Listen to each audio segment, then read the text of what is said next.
엘리의 아들들은 행실이 나빠. 그런 제목으로 오늘 말씀 전하도록 하겠습니다. 오늘 본문에는 나쁜 사람들 얘기가 나옵니다. 좋은 사람 이야기를 먼저 해야 될 텐데 좋은 사람 이야기는 다음 주에 하겠습니다. 나쁜 사람들 이야기를 먼저 여러분들에게 드립니다. 누굽니까? 누가 나쁘다고요? 엘리의 아들들. 이들이 누구예요? 이들의 이름이 나와요. 성경에 홈니와 비느하스라는 두 아들이 있어요. 엘리 제사장의 아들들은 역시 제사장입니다. 그래서 이 엘리의 두 아들은 제사장, 하나님의 집에서 그 제사장 역할을 하고 있는 사람들이에요. 근데 이들을 성경은 나빴다고 그렇게 기록을 하고 있어요. 자, 12절을 봅니다. 자, 엘리의 아들들은 행실이 나빠 그랬어요. 옛날 우리가 지금 사용하고 있는 성경 말고 그 전의 성경에는 이 나빴다라는 부분을 어떤 단어로 번역을 했느냐면 불량자들이라 그렇게 번역했어요. 불량자들이다. 그래서 이 불량자라는 그 히브리어 단어는요, 베네 벨리알이라는 단어인데, 베네라는 말은 아들이라는 뜻입니다. 벳 그러면 벤 또는 벤 그러면 아들이라는 뜻이에요. 아들. 그래서 여러분 벤허 영화 보셨죠? 벤허. 거기에도 벤이 들어가죠. 그 벤허의 그 이름의 뜻이 뭐냐면 허씨 가문의 아들이다. 허의 아들이다. 벤허입니다. 그래서 여기 베네 벨리알이라는 뜻을 직역하면 벨리알의 아들들이다. 먼저 양해를 구하는데 오늘은 히브리어 공부를 좀 많이 할 겁니다. 히브리어 공부. 신학교도 아닌데 무슨 히브리어 공부를 합니까? 아침부터 머리가 복잡하게. 그런데 성경, 구약 성경이 어떤 언어로 기록됐어요? 구약 성경이 어떤 언어로 기록됐어요? 네? 히브리어로 기록됐어요. 지금 우리가 우리말로 번역된 그 번역본을 우리가 읽고 있습니다만은 원래 원문은 히브리어예요. 그러니까 최초로 성경이 기록될 때의 그 언어를 우리가 좀 알 필요가 있어요. 그래서 그 벨리알의 아들들이라는 뜻을 가지고 있는데 우리 영어 성경에 보면 여기 그 행실이 나쁜, 이들이 나쁜 사람이다라는 말이 영어로는 wicked man이라고 이렇게 번역했습니다. 이 wicked라는 말은 굉장히 악한, 사악한 그런 뜻을 가지고 있어요. 그래서 wicked of court 그러면 그 법정 모욕, 법정 모욕죄가 있죠. 법정에서요 막 소란을 피운다든가 재판장을 향해서 막 소리를 지른다든가 그러면 법정 모욕죄를 적용해서 벌금을 물린다든가 또는 법정에서 퇴장하게 하는. 그럴 때 이제 쓰는 단어가 wicked라는 단어인데 나쁜 녀석들이라는 그런 뜻도 있습니다. 나쁜 녀석들 또는 쓸모없는 자들이라는 그런 뜻도 있어요. 자, 이들은요 사람들 보기에도 악한 자들이었습니다. 뿐만 아니라 하나님 보시기에도 별 쓸모없는 무익한 자들이었어요. 제사장인데. 제사장들입니다. 자, 이들이 나쁜 사람들일 수밖에 없는 이유를 오늘 본문에서 몇 가지 좀 찾아보도록 그렇게 하겠습니다. 첫째는요, 12절에 나옵니다. 자, 그 다음. 자, 엘리의 아들들은 행실이 나빠, 그 다음 노란 글씨 시작. 여호와를 알지 못하더라. 왜 이들이 나쁘냐? 왜 나빠요? 여호와를 몰라요. 그런데 사실 좀 자세히 들여다보면 이해가 안 돼요. 왜 여호와를 모른다는 사실이 이해가 안 될까요, 이들이? 아니, 제사장들인데 말입니다. 제사장인데 여호와를 몰라요. 좀 이해가 안 되더라고요. 근데 제가 곰곰이 생각을 해보니까 이들이 제사장들이니까 율법을 많이 공부했을까요? 안 했을까요? 율법에 대해서 많이 공부했을 것이고 하나님의 말씀도 많이 읽었겠죠? 그러면 하나님에 관해서는 많이 알까요? 모를까요? 알겠죠. 자, 그러면 뭘 모른다는 말이냐? 하나님에 대하여, 하나님에 관해서는 아는데 하나님을 몰라요. 여러분, 이건 다른 겁니다. 지식적으로, 이론적으로 하나님에 대하여는 우리가 많이 알 수 있어요. 네? 그 신학을 공부한다든가 또 성경을 공부한다든가 그러면요. 이론적으로, 지식적으로는 공부 많이 하면 하나님에 관하여는 많이 알 수 있어요. 예수 안 믿는 사람들 중에서도요. 종교학적으로 기독교의 하나님에 대해서 참 빠삭하게 잘하는 사람들 많이 있습니다. 그러나 하나님을 알지 못했다고. 여기 분명히 그랬잖아요. 하나님을 알지 못하다. 여러분, 하나님을 아는 것은 이론이 아닙니다. 성경이 말할 때 하나님을 안다라고 말할 때 그 안다라는 히브리어 단어가 뭐냐면 야다라는 단어예요. 야다. 근데 이 야다라는 단어는 어떤 단어냐면요. 경험적으로 안다라는 그런 뜻이에요. 어떤 상대방을 내가 알 때 그 사람을 경험적으로 안다. 여러분 우리가 사람과 이렇게 만나서 내가 저 사람을 안다고 말할 때 한 번도 만나지도 않고 대화도 안 나눠보고 나 저 사람 아는데 그렇게 말하는 게 아니에요. 예를 들면 뭐 TV를 통해서라든가 무슨 그 사람에 관한 글을 읽어서 아는 정도? 그거 가지고 여러분 안다고 말하면 안 되죠. 그러면 정말 그 사람에 대해서 안다고 말을 하려면 한 번쯤 만났다든가 만나서 통성명을 했다든가 뭐 밥을 한 끼 먹었다든가 뭐 그 정도 돼야 좀 안다고 말할 수 있어야 되잖아요. 그런데 이 야다라는 단어가 그런 단어입니다. 경험적으로 아는 것을 말해요. 그럼 어느 정도 경험적으로 아는 그런 어떤 뉘앙스를 가지고 있는 단어냐 이 야다라는 말이. 성경에 야다라는 말이 쓰여질 때를 보면요. 참 야리꾸리합니다. 예를 들면 내가 저 여자와 상관하리라. 내가 저 사람과 상관하리라. 이 성경에 보면 상관한다라는 단어가 야다라는 단어인데 이 상관한다는 말이 뭐냐면 그 여자와 하룻밤 같이 자겠다 그런 뜻이에요. 그런 경험을 통해서 아는 것, 그 정도의 알물 나타낼 때를 가리키는 단어가 뭐예요? 야다. 야다.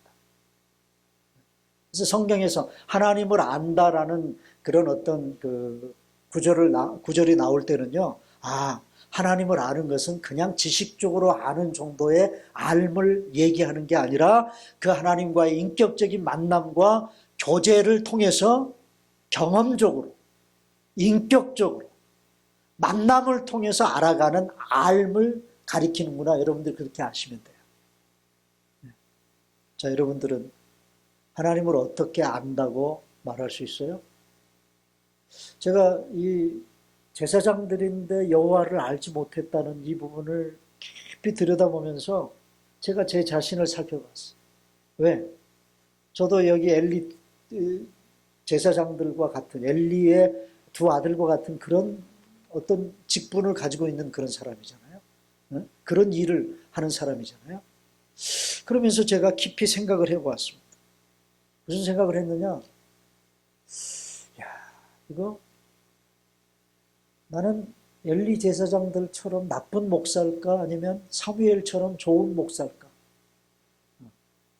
하나님 앞에서 어떤 평가를 받을 수 있는 목사일까라는 생각을 해요. 그러면서 내가 하나님을 경험적으로 알지 못하고 있다면 엘리 제사장들처럼 제사장의 아들들처럼 나도 뭐예요? 나쁜 목사가 될 가능성이 있겠구나. 여러분 호세아서를 보면요. 구약에 호세아 선지자가 당시 타락하고 하나님께 예배드리는 것을 무시하고 철저하게 우상 숭배에 빠져 있는 이스라엘 백성들을 향해 목이 쉬도록 외쳤던 그 외침이 여러분 뭔지 아십니까? 우리 한번 보겠습니다. 호세아서 5장 4절. 다 같이 시작. 그들의 행위가 그들로 자기 하나님에게 돌아가지 못하게 하나니 이는 음란한 마음이 그 속에 있어 하나님을 알지 못하는 까닭이라. 이스라엘 백성들이 왜 이다지도 악한 행실에 푹 빠져서 헤어나오지 못하느냐? 그 이유가 있다는 거예요. 뭐 때문이다? 하나님을 모르기 때문이다. 여러분, 이스라엘 백성들이 하나님을 모른다고 하는 것도 좀 이상하잖아요. 그런데 선지자는 말합니다. 너희들이 여호와를 모른다. 그래서 너희들이 지금의 그 악한 행실에서 못 빠져나오는 거야. 또 호세아서 6장 3절에 다 같이 읽습니다. 시작. 그러므로 우리가 여호와를 알자. 힘써 여호와를 알자. 계속 여호와를 알지 못하기 때문이고, 그러니 제발 너희들을 여호와를 좀 알아라.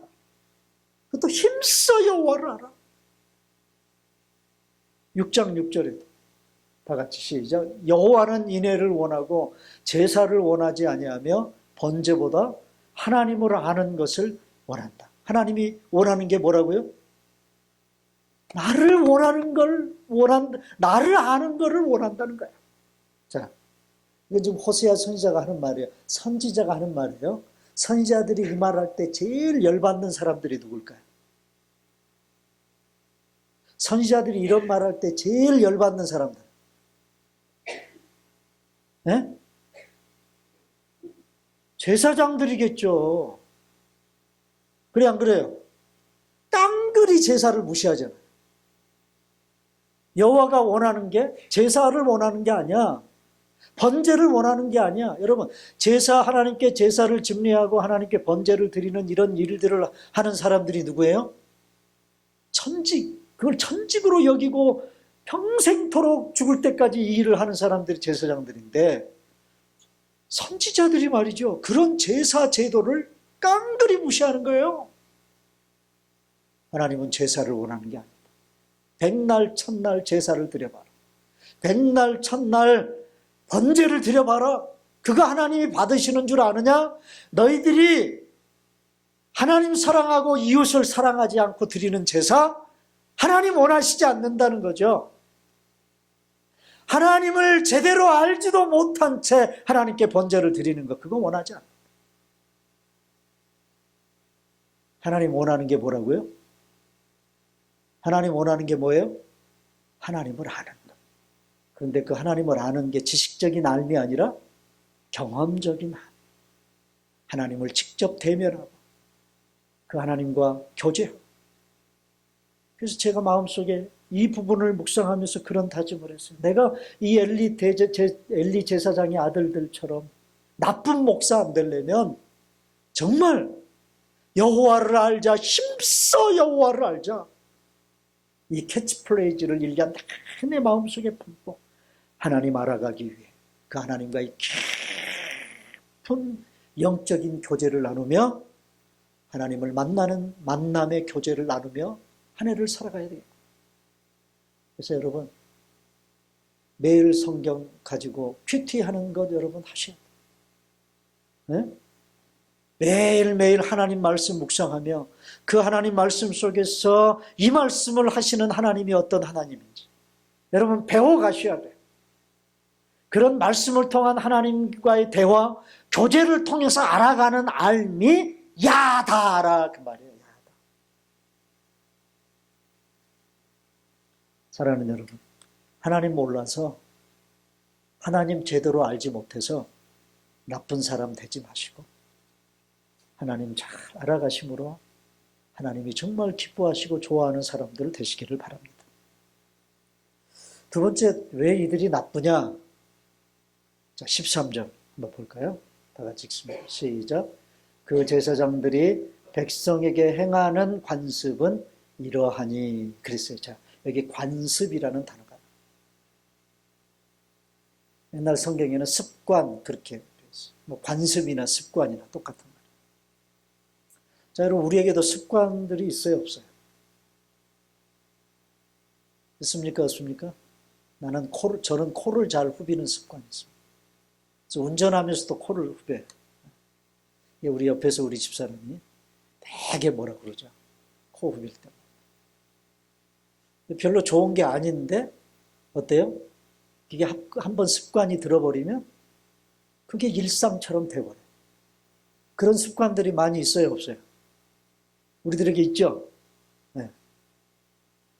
그 별로 좋지 않은 건데, 나쁜 습관인데, 마땅히 해야 될 일처럼 일상이 되어버린 그런 습관들이 있습니다. 그래서 이 관습이라는 그 히브리어 단어가, 또 히브리어가 나옵니다. 히브리어 단어가 미쉬파트라는 말이에요. 미쉬파트.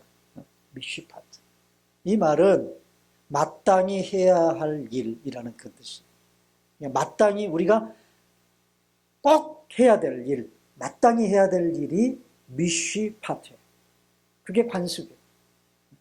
그래서 이 미쉬파트라는 히브리어 단어는 성경의 구약성의 공의 또는 제도, 율례라는 그런 단어로 번역도 됩니다. 미쉬파트라. 그런데 히브리 원문을 보면요, 이 미쉬파트라는 이 명사 앞에 와우라는 접속사가 붙어 있어요. 그래서 그냥 미쉬파트가 아니라 우미쉬파트라고 있습니다. 우미쉬파트.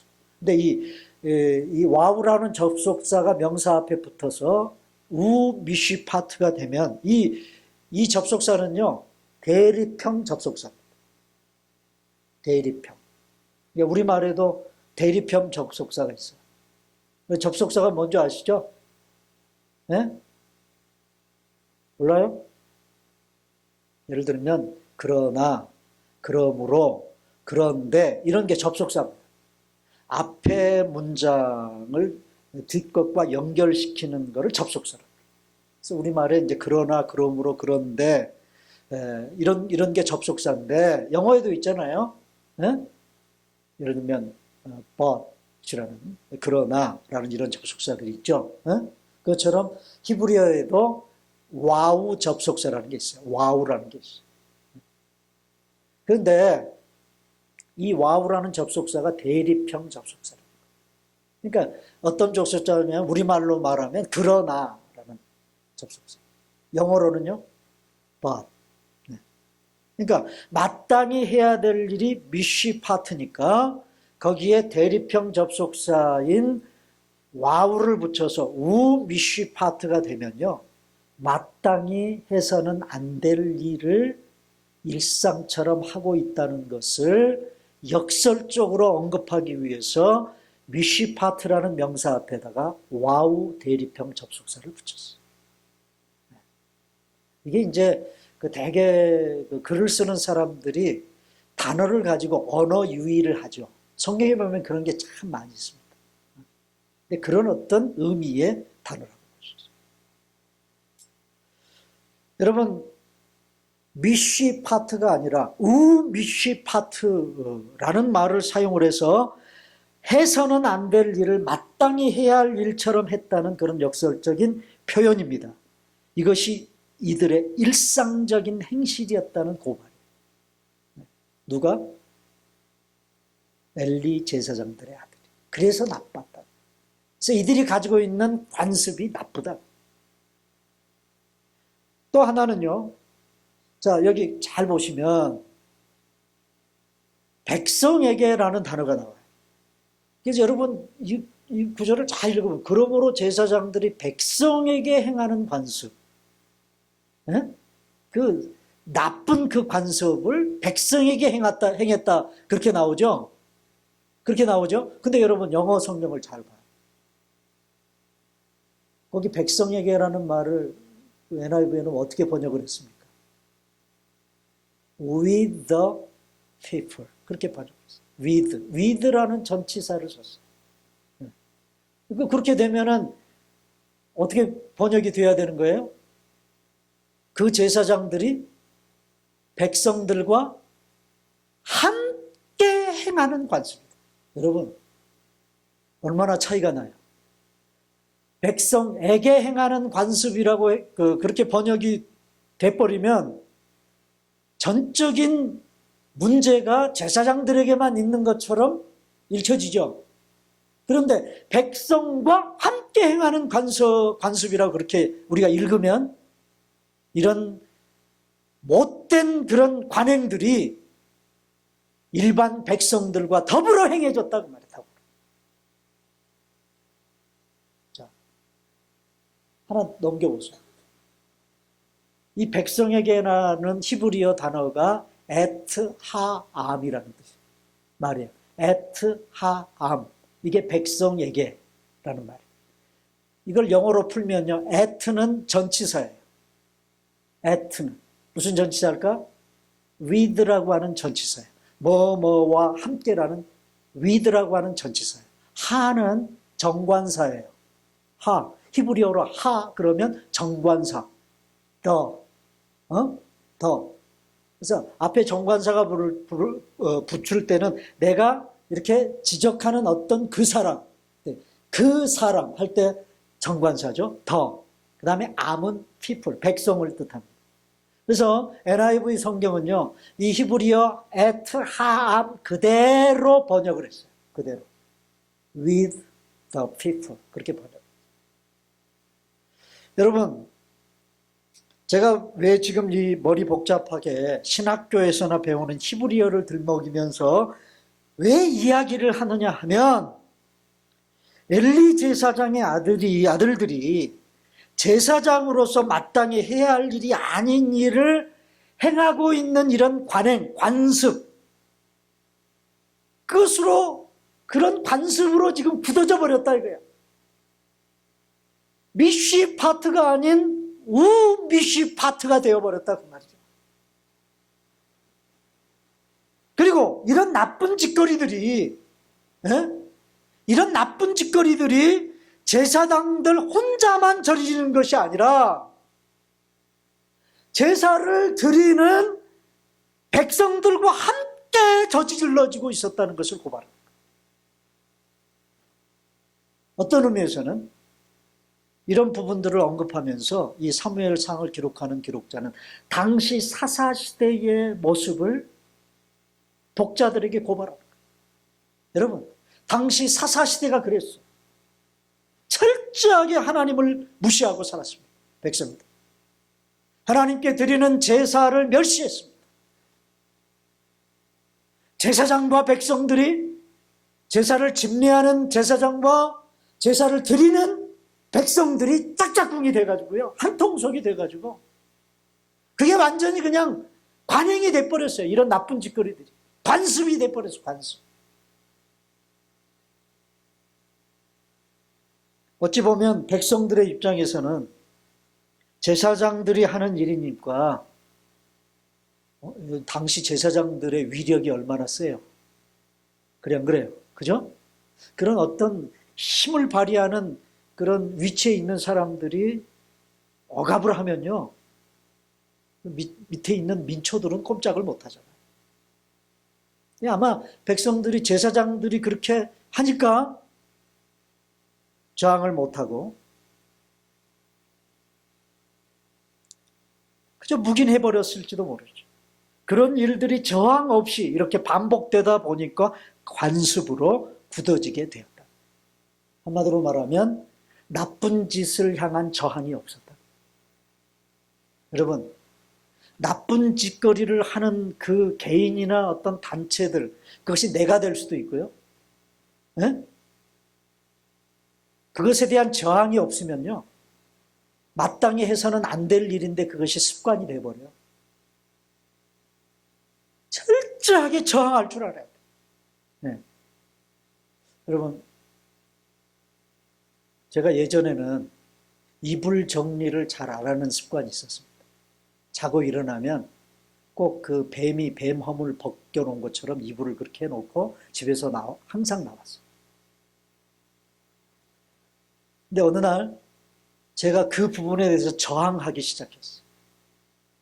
그래서 아침에 일어나면 제일 먼저 하는 일이 침대 정리하는 일부터 하루를 시작해요.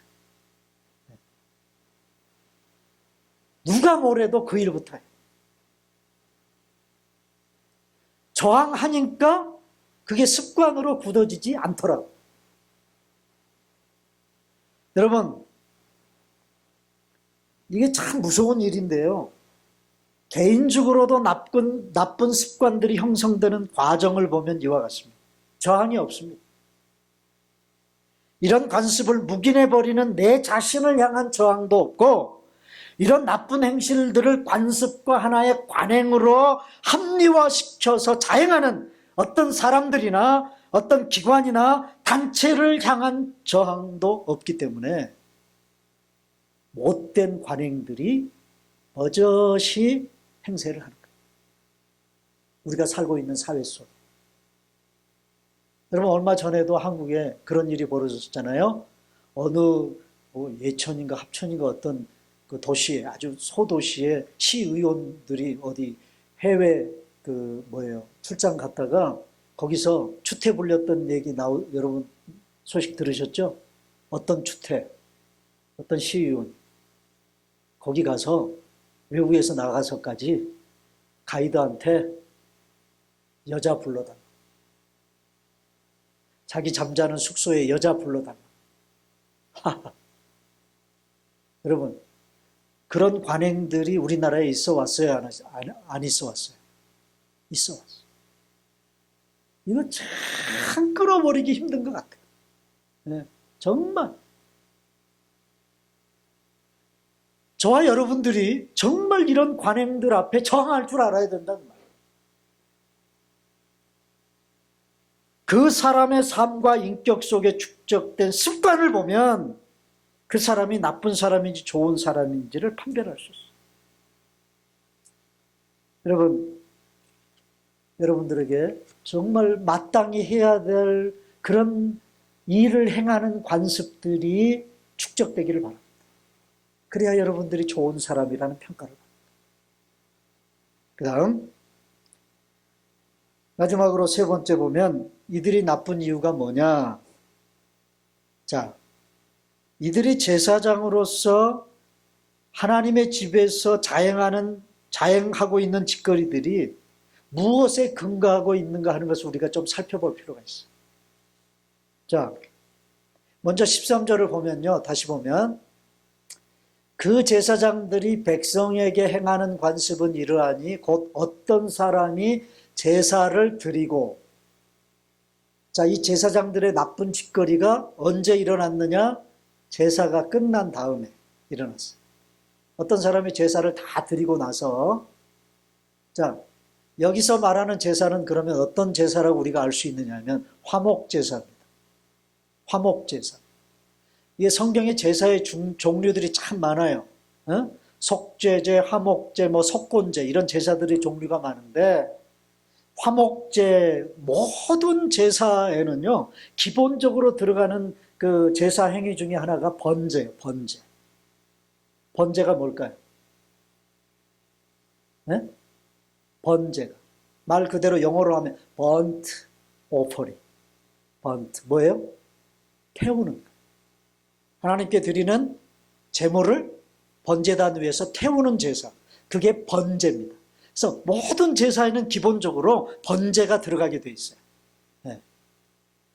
그래서 여기 사람들이 제사를 다 드렸다는 얘기는 번제가 끝났다는 말이에요. 그리고 나서 그 제사가 다 끝난 다음에 행하는 일이 뭐냐 하면 남은 살코기. 네. 살코기를 삶아요. 네? 여기서 태운다는 말은 하나님 번제단에 번제를 드리는 거, 기름 부분을 태우는 겁니다. 기름. 그래서 기름은요 하나님의 몫이에요. 하나님. 그래서 기름을 번제단에서 동물의 기름 부위를 태우는 거예요. 그리고 나머지 살코기는 어떻게 해요? 삶아요. 삶아. 그래서 삶은 다음에 어떻게 할까요? 화목제사. 화목제사에는요, 제사를 다 드리고 난 다음에 하나님께 드렸던 제물의 남은 부위를 나눠요. 나눠 먹어요. 아시겠어요? 앞에서 우리가 사무엘상 1장에서도 그런 부분을 봤잖아요. 화목 제사를 드리고 난 후에 엘가나 가정 식구들이 실로에 올라가서 제사 드리고 난 다음에 제사가 다 끝난 다음에 가족들끼리 음식을 나눠 먹어요. 그게 화목 제물을 나눠 먹는 거예요. 네? 그런데 율법에 보면 화목 제물을 나눌 때 규정이 아주 명확하게 구분이 되어 있습니다. 그 남은 삶은 살코기를 나누는 부위가 각각 정해져 있어요. 제사장 몫으로 제사장에게 줄 부위, 그 다음에 제사를 드렸던 그 제주들이 가져갈 부위가 명확하게 명시가 되어 있어요. 무슨 말인지 아시겠어요? 명확하게 명시가 되어 있어요. 아무 부위나 마음대로 가져가서는 안 돼요. 그런데 오늘 여기 본문에 보니까 어떤 사람의 제사를 드리고 그 고기를 삶을 때에 지금 삶고 있어요. 고기를 삶고 있다는 말이에요. 다 삶고 난 다음에 이제 제사장 목, 제주 목, 다른 가족들 몫으로 이렇게 나눠야 된단 말이에요. 율법에 정해진 부위를 따라서 나누어 줘야 된다 그 말이에요. 그런데 그걸 나누기도 전에 이놈들이 무슨 짓거리를 했어요? 손에 세 살 갈고리를 가지고 와서, 이 사무엘서 기자가요, 이 엘리 제사장의 두 아들들의 탐욕이 얼마나 심한 사람인가를 드러내기 위해서 쓴 보고가 뭐냐면 세 살 갈고리예요. 여기 세 살 갈고리가 뭐죠? 포크예요, 포크. 포크인데 살이 몇 개야? 세 개, 세 개. 이거 살이 세 개인 거를 뭐라고 그래요? 삼지창이라고 그러잖아요. 삼지창. 그래서 그걸 말이죠. 여기 보면은 이게 꽂아요. 그릇 속에다가 삶고 있는 거기다가 꽂아서 나오는 대로 자기 것으로 삼. 그래서 여러분 14절을 보세요. 14절. 그것으로 냄비에나, 자, 제일 적은 그릇이 냄비, 그 다음에 큰 그릇이 솥, 그 다음에 큰 그릇이 큰 솥, 그 다음에 제일 큰 그릇이 뭐예요? 가마예요. 오늘 주방에 가보니까요, 우리 누구지? 오늘 중식 김소영 집사님이 이따시만한 들통을 하나 사오셨더라고요. 그래서 보고서 이거 제 양반이 오늘 성경 본문을 보고 저걸 사오셨나 했는데 엄청 큰 거야. 엄청 큰. 자, 왜 이렇게 큰 그릇, 작은 그릇이 명시가 되어 있을까요? 네? 여러분, 하나님께 제사를 드릴 때는요, 제사를 드리는 사람들의 가정 형편에 따라 제물의 종류가 달라요. 무슨 말인지 아시겠어요? 네. 하나님이 그렇게 배려하셨어요. 그러니까 제물의 크기가 적으면 작은 그릇에다가 삶겠죠?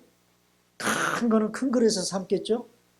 그런데 그 작은 그릇이든 큰 그릇이든 상관이 없이 무지하기로 찔러서 그걸 자기 것으로 삼았다 그 말이에요. 그렇게 되면 어떤 일이 벌어질까? 제사장이 그렇게 해버리면 어떤 일이 벌어질까? 자기가 취해야 될 부위가 아닌 것도 취하게 되겠죠? 네? 이게 탐심이라. 그러니까 이 엘리 제사장 두 아들이 나쁜 이유가, 세 번째 이유가 뭐냐? 그들의 욕심이에요. 탐심이 탐심.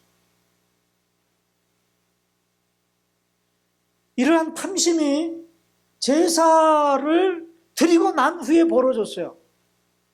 그런데 이들이 얼마나 탐욕이 많은 사람인가라는 것을 절정을 보이기 위해서 이들이 또 저질렀던 벌어지고 있는 이들의 탐욕은 제사를 드리는 과정에서 또 벌어집니다.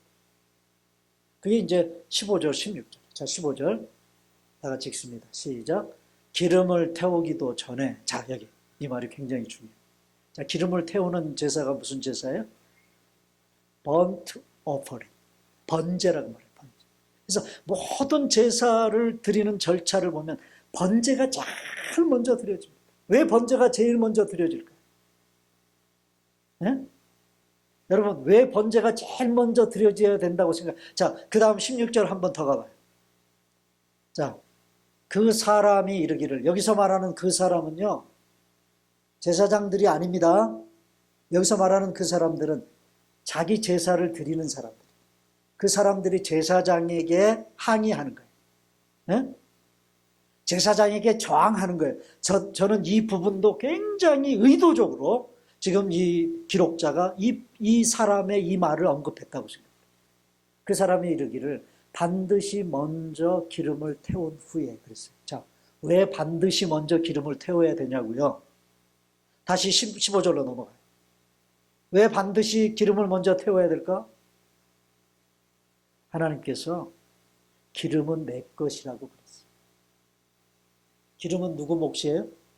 하나님 몫이에요. 그 온전히 다 태워드립니다. 여러분, 기름이 탈 때 냄새가 좋아요, 안 좋아요? 건강에는 안 좋지만 냄새는 좋잖아요. 솔직하게 얘기를 해봐. 그래서 사람들이 고기를 먹을 때 삶은 고기를 더 좋아해요? 구운 고기를 더 좋아해요? 네? 구운 고기를 더 좋아하잖아. 특별히 우리 한국 사람들은. 죽고 못 살죠? 삶은 고기는요, 좀 퍽퍽하잖아요. 그런데 구운 고기는요, 기름과 함께 치글치글 구우면 그 얼마나 맛있습니까? 네.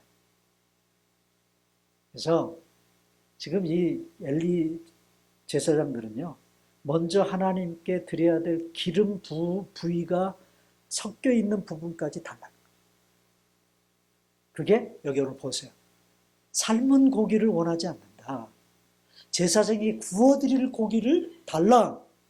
삶은 걸 원하지 않는다. 뭘 원한다? 다른 것을 원한다. 여러분, 레스토랑에 가서 스테이크를 시켜 먹을 때에도 뭐 어떻게 구워드릴까요? 그러고 묻죠. 저는 되게 미디움 웰로 구워달라고 그럽니다. 또는 어떤 사람은 이제 완전히 다 익힌 웰을 더니다. 근데 어떤 사람들, 우리 아들 같은 녀석은 레어? 레어를 달래요. 그게 뭐죠? 거의 익히지 않은 거를 달라는 거야. 그게 바로 오늘 본문에 나와요. 그 단어가. But only raw. 이게 레어입니다. 레어. 날 것을 달라. 그럼 거기에 뭐가 붙어 있어요? 거기에 뭐가 붙어 있어요? 기름이 붙어 있어요. 기름. 이 기름은 어떻게 해야 돼요? 하나님께 먼저 드려야 돼. 태워서. 그런데 그것까지 달라고 하는 것은 이게 좀 굉장히 정말 어떻게 보면 극단적으로 표현을 하면요. 하나님이 받으실 예배를, 하나님이 받으실 제사를 먼저 제사장 자신이 받겠다고 하는 그런 불순한 그런 의도가 숨어있다. 그런 어떤 영적인 그런 못된 의도가 이 속에 숨어있다고 말이에요. 네? 하나님께 태워드리기도 전에 그것을 먼저 자기 것으로 삼아서 그걸 구워 먹겠다.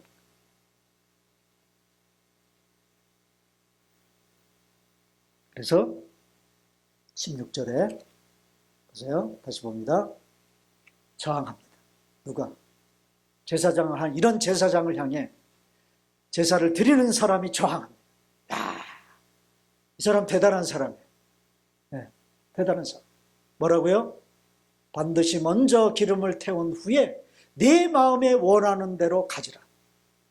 먼저 하나님의 몫을 하나님께 드려야 된다. 그러고 난 다음에 제사장이 취할 몫을 취해야죠. 그러자 뻔뻔스럽게 뭐라고 그 제사 드리는 사람에게 얘기를 합니까? 그가 말하기를. 여기서 말하는 그는 누굽니까? 제사장들입니다. 말하기를 아니라 지금 내게 내라. 그렇지 아니하면 어떻게 하겠다고요?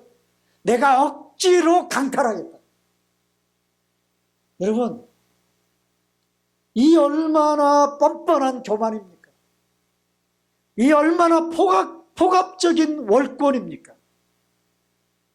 자기를 하나님 자리에 갖다 놓는 자기 우상 숭배, 자기 우상 숭배. 하나님께 제사도 드리기 전에 먼저 자기가 취하겠다는 거예요. 교만이에요. 월권이에요. 자기 우상 숭배. 여러분, 우상 숭배가 뭔지 아세요? 우상 숭배에 대한 신약적인 정의가 뭔지 아십니까? 한번 봅시다. 골로새 3장 5절입니다. 다 같이 시작. 그러므로 땅에 있는 지체를 죽이라.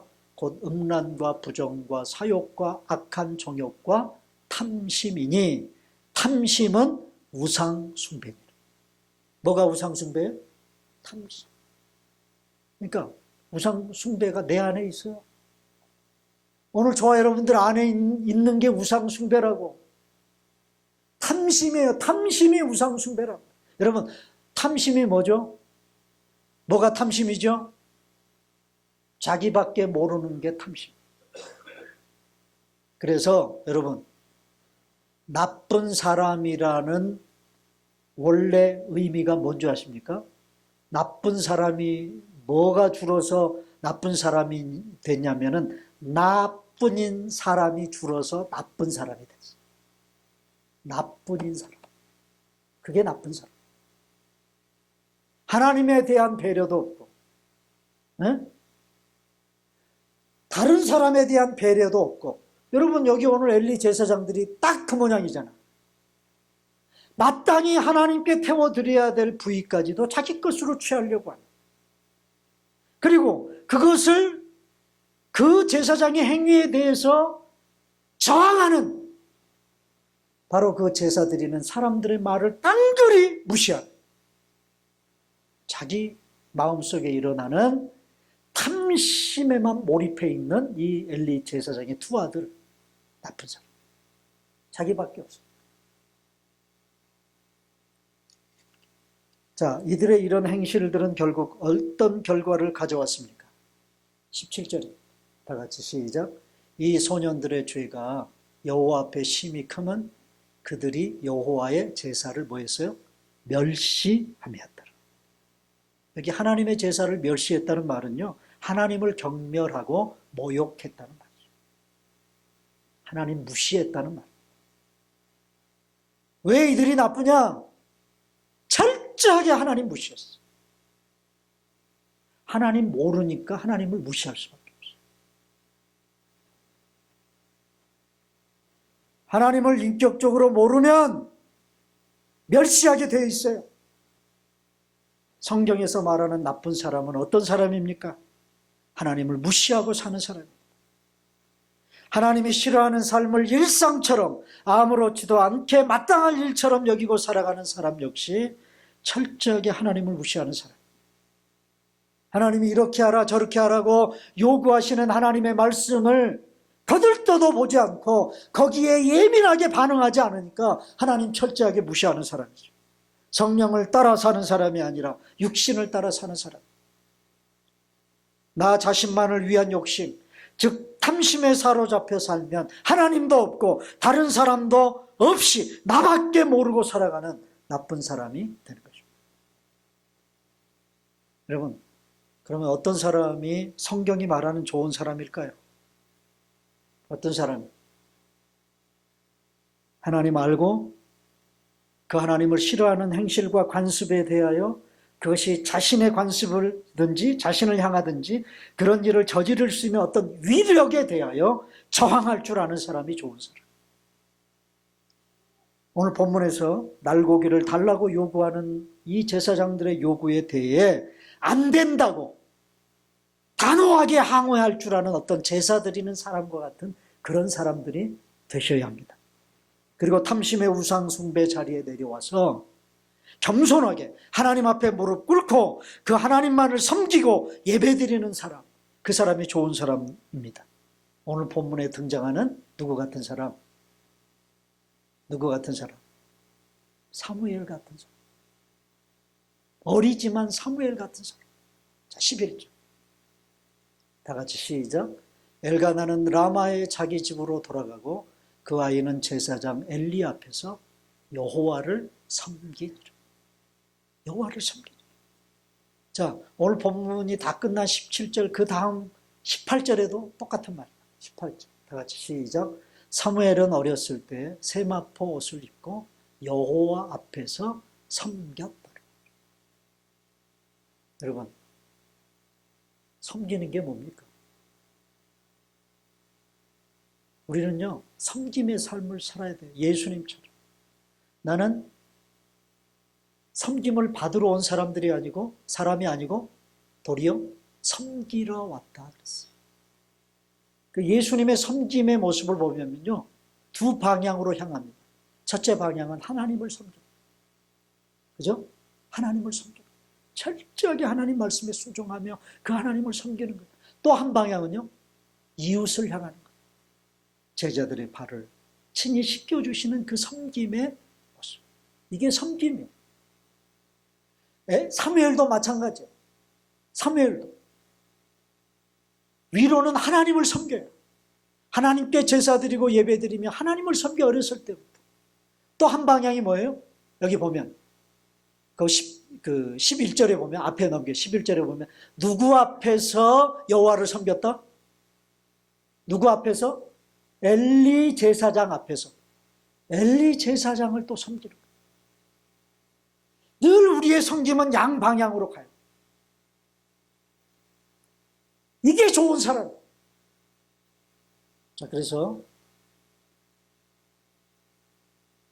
바로 이 본문들을 가지고 다음 주에 이 본문을 살피면서 엘리 제사장의 아들들처럼 나쁜 사람이 아닌 사무엘처럼 좋은 사람으로 살아가는 비결이 뭘까?